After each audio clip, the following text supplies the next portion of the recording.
اپنے حصے سے، چونکہ اب ہماری ذمہ داری ہیں وہ لوگ، ہم ان کو وہ پیسہ دے رہے ہیں، لیکن ایک کمیٹی بنا دی گئی ہے اور وہ کمیٹی ذمہ دار ہوگی اس چیز کی، وہ اس کمیٹی کو بنانے والے ذمہ دار ہوں گے اس چیز کے کہ جو نقصان دیا جا رہا ہے تو پیسہ ریلیز کیا جائے۔ اس کے علاوہ جو آپریشنل اخراجات ہیں وہ جو فاٹا کے اس سے پہلے تھے وہ تھے 88 بلین، جبکہ مل کتنے رہے تھے پختونخوا کو 66 بلین۔ اب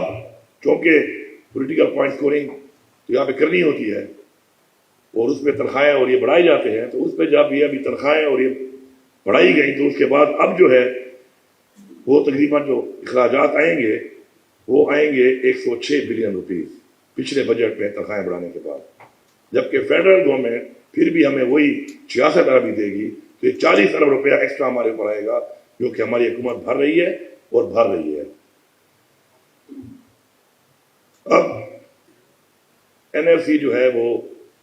جب last N F C 7 N F C ہوئی اس کے بعد دوبارہ کسی نے زحمت نہیں کی کہ دوبارہ کی جائے، اور ہمارا تو اتنا بڑا رائٹ تھا اس کے اندر، اس کے باوجود بھی نہیں کی گئی، کیونکہ اس کے جو این ایف سی میں جو مین چیز ہے وہ آبادی ہے، آبادی کے ساتھ آپ کا رقبہ ہے، اسی سے ساتھ آپ کی بیکورڈنیس ہے، ان سب چیزوں میں یہ چیزیں ایڈ ہونے کے بعد یہ ہونی چاہیے تھی۔ تو ایک آرڈیننس ہو رہا ہے، غیر آئینی آرڈیننس کیا جا رہا ہے بار بار، اور این ایف سی ریوائز نہیں ہو رہی، اور اب اس وقت جو ہمارا مطالبہ ہے وہ یہ ہے کہ یہ این ایف سی کو ریوائز کرنا چاہیے، 10th این ایف سی ہونی چاہیے، جلد از جلد ہونی چاہیے۔ ایپیکس کمیٹی میں نے بار بار اس پہ بات کی، اور جو لاسٹ ایپیکس کمیٹی ہوئی ہے اس کے اندر باقاعدہ طور پہ منٹڈ ہے کہ ایگری کیا گیا ہے کہ اب یہ این ایف سی بھی بلائی جائے گی، اور اس میں اس ایجنڈے کے اوپر اس ایجنڈے کو اپروو بھی کیا جائے گا۔ وہ ٹیمپریچر والی بات میں آخر میں آؤں گا، پہلے میں آپ کو تھوڑا سا ڈیٹا شیئرنگ کروں۔ اس کے بعد جو ہے پختونخوا کر کیا رہا ہے اس وقت اس ملک کے لیے؟ ایک تو ہم اپنے جانے اور سینے پیش کر رہے ہیں پورے پاکستان کی سیکیورٹی کے لیے، امن کے لیے، کیونکہ ہماری جو ایک بارڈر ہے جسے کئی دہائیوں سے جو ہے سپر پاور سے جنگیں ہو رہی ہے، تو ان کے سامنے ہمارے لوگوں کی قربانی آپ نے دیکھ لی، ہزاروں لوگوں نے شہادت دی ہے، اور اس میں جو دیوار بن کے ہم کھڑے ہوئے ہیں اس سے پاکستان کو فائدہ یہ ہو رہا ہے، پاکستان بھی ہمارا ہے کہ وہ دہشت گردی وہاں کے بجائے نیچے نہیں آ رہی، اور اس کا صلہ ہمیں کیا مل رہا ہے وہ میں نے آپ کو بتا دیا ہے۔ اس کے علاوہ کلائمیٹ چینج، اس وقت ہمارا جو صوبہ ہے آلموسٹ 45 to 50% جو فارسٹ ہے وہ ہمارے صوبے کے اندر ہے، اور اتنے بڑے فارسٹ پہ یہ میں نہیں کہہ رہا، یہ ورلڈ بینک اور انٹرنیشنل اداروں کی رپورٹ ہے کہ اس سائز کے فارسٹ کو آپ نے اگر پروٹیکٹ کرنا ہے تو آپ کا سالانہ جو ہے وہ تقریباً 330 ارب روپے تک کاسٹ آنی چاہیے، اور ہم اب تک اس کو بڑھانے کے لیے جو کام کر رہے ہیں عمران خان کے ویژن کے مطابق، کیونکہ کلائمیٹ چینج پہ عمران خان نے بہت بات کی اور پوری دنیا کو الرٹ کیا کہ کتنا بڑا چیلنج آنے والا ہے، تو اس میں اب تک ہم 650 ارب سے زیادہ پیسہ لگا چکے ہیں، جس سے ہم اس کو یہاں تک لے کے آئے ہیں کہ آج 50% جو کاربن سنک ہے، آلودگی جو ختم ہو رہی ہے، وہ پختونخوا کے اس جنگلات کی وجہ سے اور ہماری وجہ سے جو ڈفرینٹ چیزیں ہیں جس وجہ سے کاربن جو سنک ہوتی ہے وہ ہماری وجہ سے ہو رہی ہے۔ اب اتنا پیسہ میں نے نہ لگا کر کتنے زیادہ پیسوں کا کام کر کے دیا ہے آپ کو، یہ تو میری ایبیلٹیز ہے، لیکن میں پاکستان کے لیے یہ خدمات سر انجام دے رہا ہوں۔ اب دنیا میں بھارت کی مثال لے لیں، این ایف سی میں یہ شیئر بھی ہوتا ہے کہ اس میں شیئر دیا جاتا ہے آپ کو، تو 10% دیا جا رہا ہے این ایف سی میں، ہمیں کیوں نہیں دیا جا رہا؟ دیا جائے۔ اچھا، باقی صوبوں کے لیے بھی یہ ہے کہ ذرا اپرچونٹی پوٹینشیل آپ بھی کریں اور آپ ان پہ شیئر لیں اپنا۔ اتنے بڑے چیلنج کے لیے یہ کام نہیں ہو پا رہا، اور اس کی وجہ یہ ہے کہ جو فیصلے یہاں پہ ہو رہے ہیں بیٹھ کر، وہ فیصلے صرف پالیٹکس کے لیے، اگلے الیکشن کے لیے ہو رہے ہیں، اگلی جنریشن کے لیے نہیں ہو رہے۔ یہ سب سے بڑا المیہ ہے۔ اب میں ذرا اس بات پہ آتا ہوں کہ جہاں تک بات ہے پالیٹکس کی، پالیٹکس میں تو یہاں پہ ہم نے دیکھا کہ ہمارے ملک کے آئین کو بار بار توڑا گیا، برملا توڑا گیا، اور آئین توڑنے والوں کو آج تک سزا نہیں ہوئی۔ تو ایک ملک کیسے ٹھیک ہوگا جب ایک ملک کے اندر آئین توڑنے کی اتنا بڑا کرائم جو آئین کو توڑے اس کو سزا نہ دی جائے؟ یہ ملک ٹھیک نہیں ہو سکتا۔ اب اگر پولیٹیکل اپنے آئین کے اندر پروٹیکٹیڈ وہی بات کہ جو مجھے پروٹیکشن دی ہے اپنے آئین نے ایز اے سٹیزن، اس میں اگر مجھے وہ والی وہ نہیں مل رہی اپنی پروٹیکشن پولیٹیکلی، تو میں اس کو برداشت کر رہا ہوں، کیونکہ میرے پہ گولیاں بھی برسائی گئی ہیں اور میں نے برداشت کر لی ہے۔ لیکن میں یہاں سے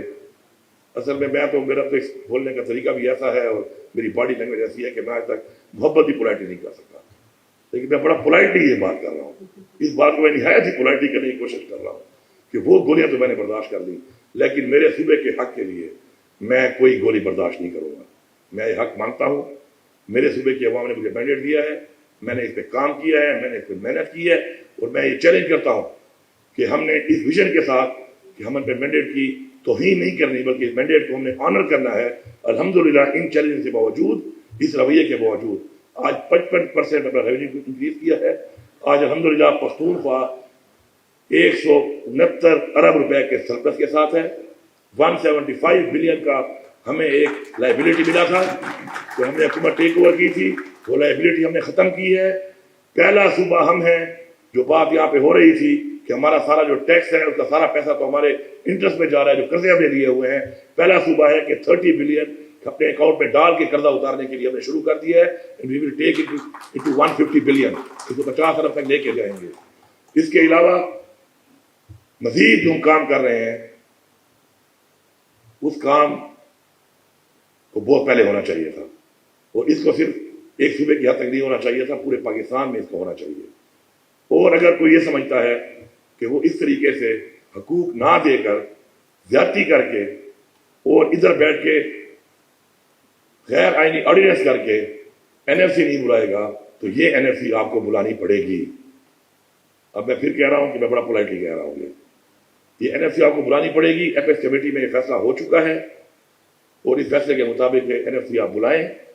اگلا مہینہ مارچ کا ابھی آ رہا ہے، رمضان ہے، اس میں ہم آپ کو چھوٹ دے رہے ہیں، اس پہ آپ تیاری کر رہے ہیں۔ اپریل کے مہینے میں این ایف سی بلائیں اور اسے جڑنے کے اوپر یہ حق ہمیں دیا جائے اپنا، ورنہ پھر انشاءاللہ مئی کے اندر بھی surprise you as a province انشاءاللہ۔ اب اس کے علاوہ اب آ جائیں کہ جو بھی صوبے میں پوٹینشیل ہوتا ہے اس کے اوپر ڈاکہ کیسے مارا گیا ہے۔ کیا پختونخوا کی عوام نے ظلم کیا کیا تھا کہ جب 18ویں ترمیم ہو گئی اور اس میں ڈیولوشن ہو گئی، تو ایک جو میرا تھا پوٹینشیل وہ تھا ٹوبیکو کا، اس کو ایگریکلچر بھی ہے بھی کراپ، پیسہ مجھے نہیں آ رہا کیونکہ وہ 200 ارب کا پیسہ ہے، وہ پیسہ اٹھا کے اپنے پاس رکھ لیا۔ تو اگر وہ کراپ ہے تو پھر یہ پیسہ میرا ہے، کراپ نہیں ہے کچھ اور ہے پھر بین کر دو۔ لیکن اگر کراپ ہے تو یہ پیسہ میں مانگتا ہوں، یہ پیسہ آپ کو دینا پڑے گا۔ نیٹ ہائیڈل میں سستی بجلی بنا کے بھی دے رہا ہوں، مہنگی بجلی خرید رہا ہوں، گیس بھی دے رہا ہوں، مہنگی خرید رہا ہوں، مل بھی نہیں رہی۔ اس کے اندر اس وقت یہ نہیں کہ پہلے دیا نہیں گیا، 2016 میں ہماری گورنمنٹ تھی، لگ بھگ 1680 ارب روپیہ تھا، وہ 1680 ارب روپیہ جو ہے وہ اس وقت ڈیل کر کے اس وقت کے چیف منسٹر نے 80 ارب میں باقی معاف کر دیا، اور 80 ارب روپیہ جو ہے وہ لے کر اس کو زیرو کر دیا۔ آج جب میں یہاں پہ کھڑا ہوں تو اس وقت 2000 ارب سے زیادہ 16 سے لے کے اب تک یہ پیسہ بن چکا ہے۔ میں معاف بھی 1 روپیہ نہیں کروں گا، کیونکہ یہ روپیہ میرا نہیں ہے، یہ میری صوبے کی عوام کا ہے۔ پیسے نہیں ہیں تو اس کے مطابق قسطوں میں دے دو، کسی اور مد میں دے دو، کسی سبسڈی میں دے دو، کوئی ریلیف دے دو، لیکن دینے آپ کو یہ پڑیں گے، یہ آپ نے دینے ہیں،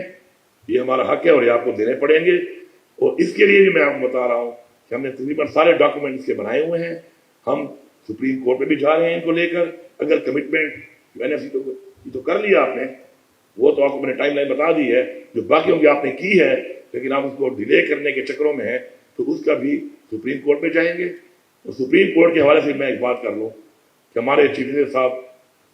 ہمارے صوبے سے ہیں، میں ان کو صوبے کی بالکل احسان دسائل یا صوبے کے ہونے کی بنیاد پہ یہ نہیں کہہ رہا کہ وہ اس کا جلد فیصلہ کرے میرے کے اوپر۔ میں S chief minister of Pakistan جو اوتھ ہم لیتے ہیں، اس اوتھ کے مطابق میں ایکسپیکٹ کرتا ہوں کہ یہ فیصلہ جلدی آئے گا،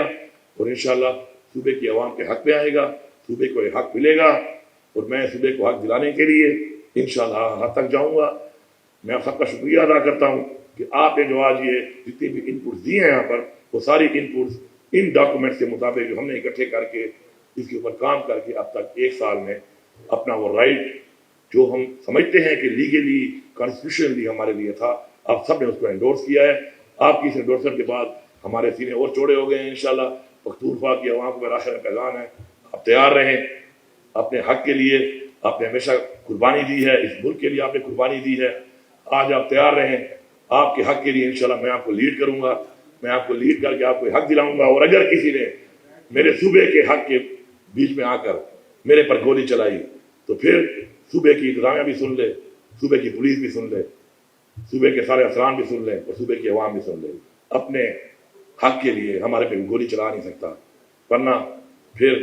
اگر گولیاں چلیں گی تو پھر اس سے جو نقصان ہوگا اس نقصان کے ذمہ دار وہی لوگ ہوں گے جو آج تک پاکستان کو یہاں لانے کے ذمہ داران ہیں، اور آج بھی اگر باز نہیں آ رہے تو ان کو ہمیں باز لانا پڑے گا، کیونکہ ہم اپنے بچوں کے لیے ایک ایسا پاکستان اور ایسا پختونخوا نہیں چھوڑ کے جا سکتے کہ جو ہمیں نظر آ رہا ہے کہ ان کی زندگی میں آگے اندھیرے ہیں، ان کی زندگی میں آگے دہشت گردی ہے، ان کی زندگی میں آگے ترقی نہیں ہے۔ اور ہم اس کے لیے انشاءاللہ لڑیں گے بھی صحیح اور مریں گے بھی صحیح۔ آپ سب کا بہت شکریہ۔